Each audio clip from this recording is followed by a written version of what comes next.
Всем дизайн, меня зовут Шелковская Наталья, я дизайнер интерьеров, и вы на канале Шелнат. Сейчас я хотела бы с вами поговорить на тему кирпича в интерьере или так называемой стеночки под кирпичик. Я знаю, среди вас очень много любителей этого решения, но давайте все же мы сейчас взвесим все за и против стеночки под кирпич.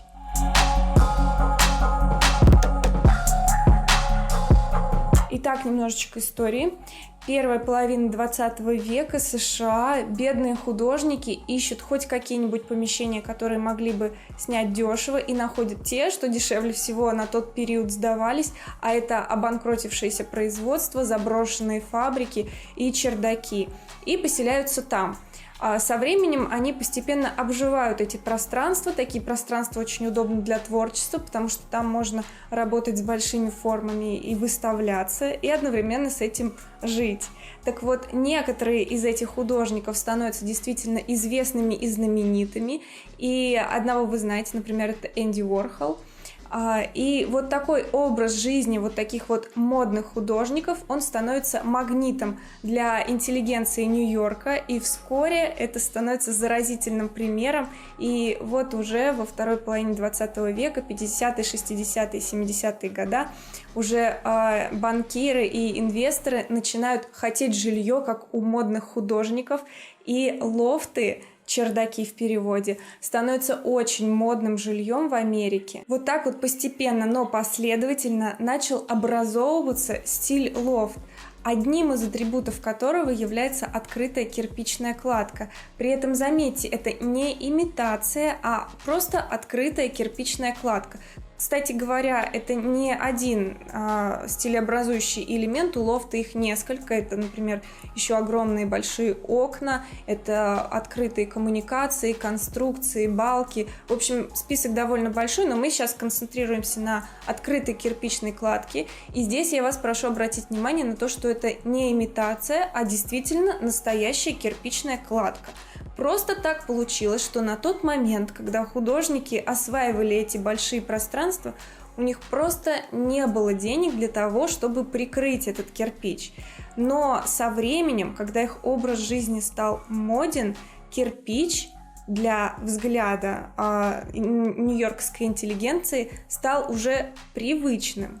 Понимаете, он не стал красивым, он стал просто привычным и стал составляющим атрибутом вот этого стиля и вот этого образа жизни. В это время у нас в стране все глухо, как в танке, но в нулевые мы начинаем смотреть по сторонам и изучать, что же там такого интересного происходит на Западе в интерьерной моде, а там есть лофт. И ух ты, как необычно, они там даже кирпичную стену оставляют открытой. Вау, надо тоже так себе сделать, это что-то новое. Но внезапно оказывается, что большая часть у нас населения в нашей стране живет не в тех домах, где можно просто взять и открыть кирпичную кладку, показать, какая она красивая, историческая, а в панельных домах, где бетонные стены, где приходится имитировать эту кирпичную кладку. И хорошо, если имитировать мы ее будем каким-то действительно старинным историческим кирпичом с красивыми печатями, с какой-нибудь историей, а не теми материалами, которые мы можем вот так пальцем проткнуть или вот так ногтем прошкрябать, которые далеко ушли от сути кирпича.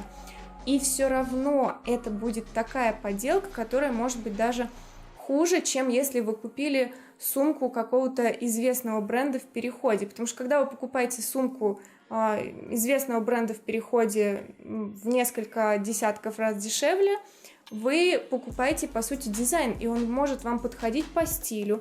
Дизайнеры этой дорогой сумки, они долго ломали голову, как же сделать вам красиво, как же доставить вам эстетическое удовольствие. Они размышляли над этой сумкой, и они там вымеряли каждый стежок, каждый шовчик. И вы покупаете, по сути, этот дизайн. Но когда вы имитируете в своем доме стену под кирпич, вы, по сути, имитируете отсутствие денег у художников. А что такое уют? Это, например, мягкий свитер, это пушистый кот, это пухлый плед, это шторы бархатистые, это махровый халат, который мы надеваем, выходя из душа. Это все то, к чему нам приятно прикоснуться. А кирпич – это грубый фасадный материал, он колюч, он шершав, и об него можно поцарапаться. И более того, даже если вы используете какие-то специальные покрытия для кирпича, которые делают его бархатистым, все равно у кирпича есть определенный рельеф. И мне, например, как тонко чувствующему кинестетику, было бы не очень комфортно отклониться на диван и облокотить свою голову о кирпичную стену, потому что сама ритмика его рельефа, она неудобна и недружелюбна. Кроме новизны для взгляда, обратите внимание на минусы стеночки под кирпич. Во-первых, это отсутствие уюта. Добавляя стенку под кирпич, мы интерьер автоматически сразу же лишаем уюта, потому что это фасадный материал, он уличный, он строительный, он для создания конструкций, а не для интерьера был создан.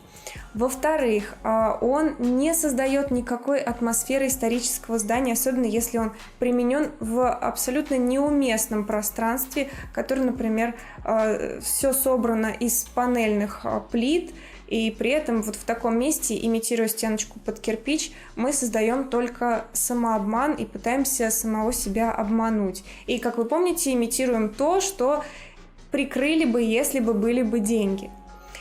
Еще один минус – это то, что, заходя в помещение, где есть кирпичная стена, у некоторых возникает ощущение недоделки и недостроя. Это вот такое тонкое чувство, когда нам кажется, что интерьер как-то не закончен и не завершен. Это все как раз-таки потому, что мы помним, что кирпич на самом деле фасадный материал. Вот где-то здесь глубоко, как бы долго мы себя не убеждали, это все-таки такой шершавый материал, не интерьерный.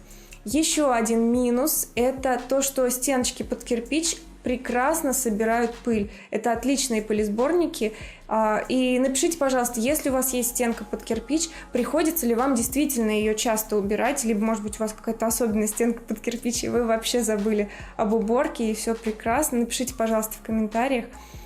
Еще есть один минус, это то, что такие стенки под кирпич, если их поместить в узких проходах, коридорах или прихожих, где приходится много разным людям толкаться и как-то ужиматься в своей походке, такие стеночки могут царапать там, руки, часы, одежду, и это абсолютно неправильно, потому что интерьер не должен никак с человеком негативно взаимодействовать. Это на философско-концептуальном уровне совершенно неправильный подход построения интерьера. Интерьер не должен вас никак калечить, и если кирпичная стеночка вас царапает, то это вот тоже такой первый колокольчик, на который вы должны обратить внимание, что это, конечно, какая-то ошибка в интерьерном проектировании допущена.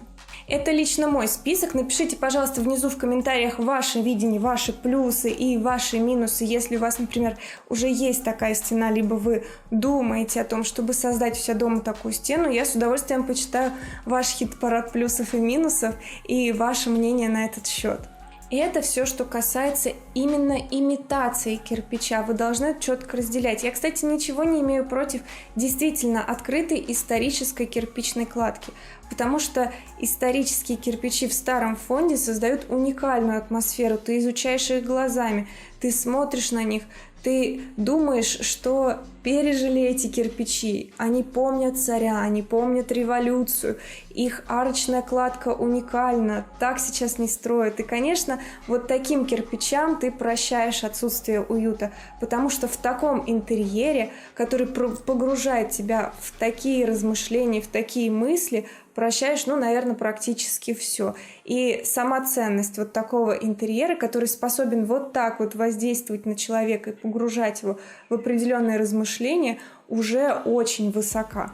Поэтому, конечно, в исторических зданиях, где есть чем гордиться, где есть какая-то своя архитектурная история, архитектурная память, конечно, кирпичную кладку можно открывать и можно ей любоваться, потому что она наделяет интерьер особой атмосферой. И я знаю, что сейчас весь Яндекс кишит картинками из нулевых, где в той или иной манере представлено решение с этим кирпичиком, но при этом именно обилие вот таких вот картинок и повышает нашу насмотренность на этот кирпич в интерьере. И чем чаще мы видим такие вот решения, такие вот интерьеры, тем скорее мы начинаем видеть это красивым. Потому что когда у нас уже глаза в мозолях от этих кирпичей, мы вдруг понимаем: о, это же красиво, ведь все так делают. И это принцип, который работает, ну, абсолютно везде. Он не только касается интерьерной моды, он касается вообще практически любого направления жизнедеятельности. Это не является обдуманным решением, а скорее вот так вот визуально навязанным, потому что он постоянно регулярно мелькает. Именно так, кстати, очень многие тренды в фэшн-индустрии и зарождаются. Что касается там угов, что касается вот этих широких соболиных бровей, это тоже постепенно вот так вот капало на мозги, и постепенно все девочки переходили вот на эти тренды. Это очень распространенный принцип. Точно так же и появилась вот эта вот стеночка под кирпич в наших российских панельных домах. Этим роликом я хотела вам показать другую сторону этого интерьерного решения, этих стен под кирпич, о которой невозможно знать, просто так листая в интернете картинки с интерьерами. И я надеюсь, что после просмотра этого ролика вы будете более вдумчиво подходить к вопросам оформления интерьера и более осмысленно принимать решения. И подчеркивать уникальные достоинства именно вашего жилого или общественного пространства, которое вы сейчас оформляете. Потому что у каждого пространства есть свои нюансы и свои особенности, которые можно подчеркнуть и сделать любое пространство красивым. Кстати, если вы любите лофт настолько, что не готовы от него отказаться ни при каких условиях, я вам рекомендую как альтернативу это штукатурка под бетон или микроцемент, который, кстати, имеет очень дружелюбный рельеф и зачастую приятную на ощупь бархатистую поверхность, к которой очень приятно прикасаться. Пишите в комментариях внизу, как именно вы относитесь к стенкам под кирпич и каково ваше мнение, какие вы видите плюсы и минусы. А если вы уже установили себе домой такую стенку, то какой ваш опыт взаимодействия, какие он показал результаты, довольны вы этим решением или недовольны. В общем, мне будет очень интересно прочитать о вашем опыте внизу в комментариях и пообщаться с вами на эту тему. Ставьте лайк, подписывайтесь на канал и включайте уведомления, чтобы не пропустить новые видео. А еще поделитесь этим роликом с тем, кто сейчас находится в стадии принятия решения о своем интерьере и в процессе ремонта. Возможно, ему это будет очень полезно, а вам будет о чем пообщаться друг с другом. На этом все. Всем спасибо за просмотр и до новых встреч. Всем дизайн!